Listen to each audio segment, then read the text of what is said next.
Welcome once again to Space in Harmony, in Harmonia of Life. The piece of music you just heard is a composition that was elaborated, so to say, from my heart.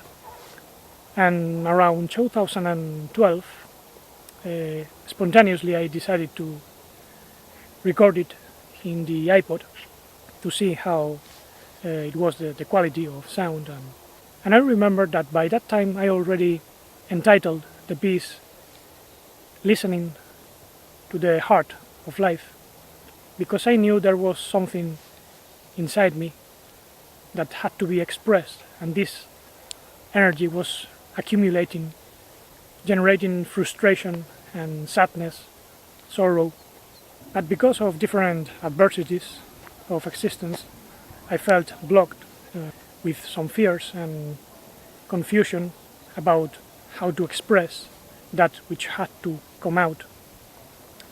And curiously, this recording took place about 2 years before the health crisis, the crisis I already mentioned in several videos, from which I recovered gradually. There are some traces left, but I'm feeling better each day. And this is something that was very well expressed by Master Yeshua in one of his sayings, collected in the Gospel of Thomas, one of the most ancient ones. And this logion says, if you don't bring forth what's inside you will destroy you. He was surely referring to the original life and full potential that the Holy One gives us as a gift, so we can express His love and life in our individual, unique life, and thus help others find that love and light and life in themselves. But when we are not able to find the way, and our shadow gets into that way, then we get distracted and hijacked, literally, by shadows which are not an essential part of our being. There are many dark forces which are not interested in our flourishing, in our development, because that would be their end. And we must understand that the life that we've been given, which is actually the essence of our being, is not inferior to the source itself, but an emanation of it. As Yeshua's teaching says, we are the face of the Father when we express His love and life. It's not that the Oirigin is a father in itself, or a mother in itself, or a son in itself. These are just functions, qualities, expressions of that infinite source. So we are not dealing with a trinity of gods or three divine persons. The source is even beyond what we may refer to as God, because God and the Adversary are already external expressions which are somehow far away from the source, because they already belong to the tree of knowledge of good and deficient. Actually, God, or Elohim as it's known in the scripture, are the forces of nature. And we may call it also the immune system of the cosmos, since it filters everything that is an obstacle. It's the filter of all egotistic attitudes, the filter of all forms of ego, which I describe as the experience of great obscurity or obfuscation. And this is never separate from an adversary, because if there is God, then there is also an opponent. And this opponent is not separate, but the result of one force that turns into the opposite direction because of an obstruction. And God could be the function of filtering that obstruction. This is why Paul said that God cannot be deceived. As you sow, you shall reap. So if you plant a loving life, that will grow and you will receive more of that. On the contrary, if you plant hatred and criticism and lack of understanding with others, then that's what you will receive. Curiously, in ancient times, one of the ways of referring to God was the dog. This is why when you read God backwards, you get dog. And a dog can be the best friend, very faithful, a good companion, if you treat him properly and feed him with the proper food. But if you let him starve and beat him, sooner or later he will jump over someone. And the same takes place with Elohim, the forces of nature, which we may call God, which can easily turn into the adversary. Actually, this is what took place in what some call creation. It was more organization. You can see how Elohim commands Adam to dominate something which has nothing to do with love. Illumined by the teaching of true light, we can understand that Elohim turns into luminous serpents, transform love, the seraphim as they are known. Otherwise they turned into dragons, the Ouroboros, which eats its own tail. Actually, the dragon was the maker of the famous serpent being, or Nahash, that tempted Adam and Hava, the first luminous humanity. You already have an article, Will You Bear the Truth? And a video as well, the last one, not the previous.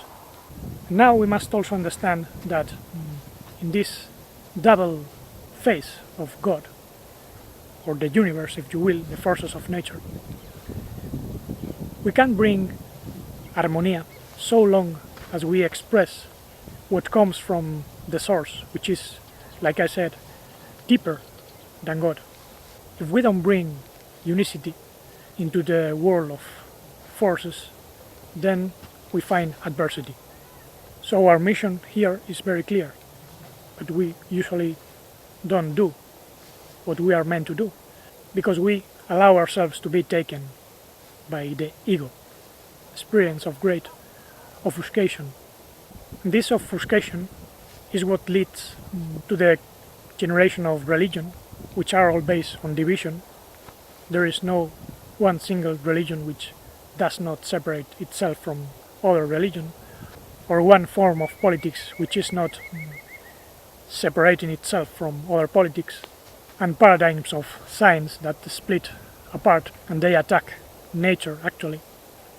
Moreover, we must realize that when we express our true life, we are not creatures created by some creator.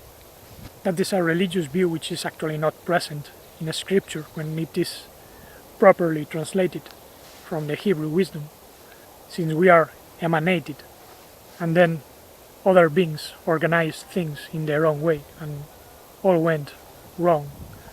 In fact, one of the problems of considering ourselves as inferior to some god or to some leader of some kind always generates the complex of inferiority and lack of self-worth, and eventually the frustration inside turns into rebellion, which leads to a complex of superiority, pride in another form. Pride is actually behind these two complexes. Yeshua expressed his teaching very clearly. I am the light of the cosmos and you are the light of the cosmos. Father, keep them safe in the name you gave me, so they are one with me as I am one with you. We find that in John 17. And he is referring to the unicity in which everything is supporting each other as an expression of the origin. There is no higher and lower. We all can express an aspect of the Holy One, and our potential is infinite actually. This is why Yeshua said, I am the way, the truth and the life. And only when we are also the way, the truth, and the life, can we be our own will, which is an emanation of the will of the Father. Our I amness is not separate from His I amness. We all live and are in the great I am. In Him we live, move, and have our being. Acts 17. So having said this, the message I'd like you to ponder deeply today is about looking inside and feel what your heart is really telling. Not the psychological heart, but the true, essential heart. The loving space that leads to the truth the Holy One gave you to express, and find out the way to manifest that.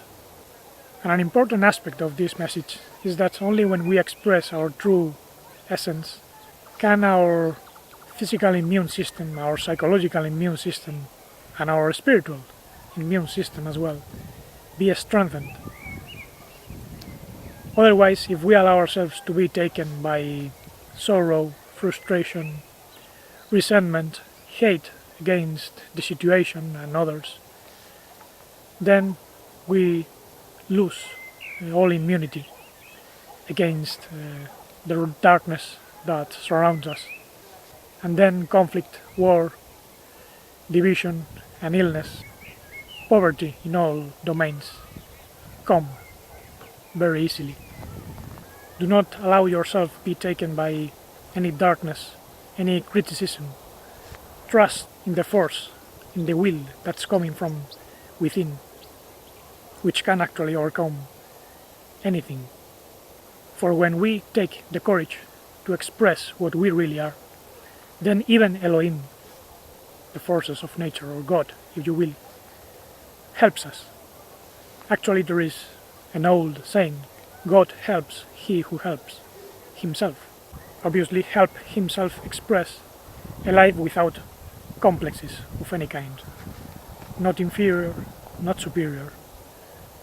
Obviously, this is not easy because it implies overcoming mechanicalness, our own selfishness, which has been implanted.